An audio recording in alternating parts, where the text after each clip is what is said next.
आगे हमारे पास आता है पाचन तंत्र का पीएच।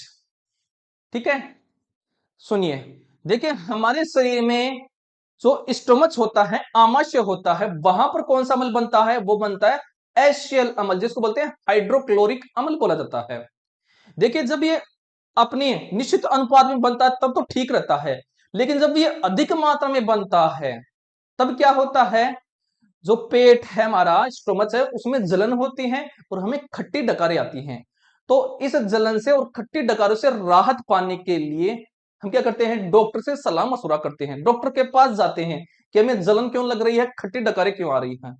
तो डॉक्टर जो होता है इसके आधार पर आपको एक मेडिसिन लिख करके देता है, एक पाउडर लिख करके देता है, और उस पाउडर में रहता है आपका क्या? मिल्क ऑफ मैग्नीशिया, जिसका फॉर्मूला होता है MgOH का होल ट्वाइस। वो क्या होता है? क्षारीय प्रकृति का होता है।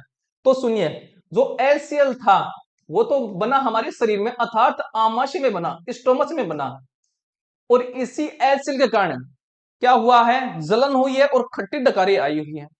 अब हम डॉक्टर के पास जाते हैं तो डॉक्टर हमें देता है पाउडर फॉर्म में एक मेडिसिन लिख करके देता है, और उस पाउडर में रहता है क्या? वो होता है MgOH का होल ट्वाइस। इसका नाम है मिल्क ऑफ मैग्नीशिया, जिसको प्रति अम्ल भी बोलते हैं, एंटी एसिड भी बोलते हैं। ये होता है। अब देखिए HCl है, ये तो क्या है? अम्ल है, और MgOH का होल ट्वाइस ये क्या है? क्षार है। और हमने ये पढ़ा था कि अम्ल और क्षारक आपस में जब अभिक्रिया करते हैं तो एक दूसरे गुणों का क्या करते हैं? नष्ट करते हैं। तो देखिए जब हम ये पाउडर फॉर्म जब घोल करके पीते हैं, है ना, खाते या पीते कुछ भी समझिए, तो ये क्या जाएगा? HCl के पास जाएगा, और HCl से अभिक्रिया करके ये एक दूसरे गुणों के क्या कर देंगे? नष्ट कर देंगे। अब एक दूसरे गुणों को जब नष्ट कर देंगे तो क्या हमें जलन लगेगी?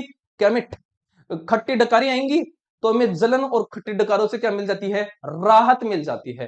तो कई बार एक क्वेश्चन आता है कि जब आमाशय में जलन होती है और खट्टी डकारें आती है तो उसे राहत पाने के लिए क्या लिया जाता है? अब वो ऑप्शन में देगा फिर, तो कौन क्या लिया जाता है?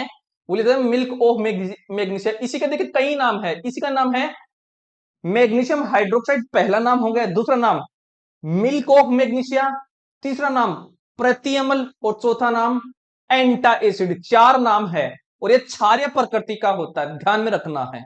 ठीक है, और यही लिखा हुआ है इसमें। तो ये पढ़ लेते हैं कि हमारा जो उदर है, पेट है, उसमें हाइड्रोक्लोरिक अम्ल उत्पन्न होता है। हाइड्रोक्लोरिक अम्ल का सूत्र क्या होता है? HCl होता है।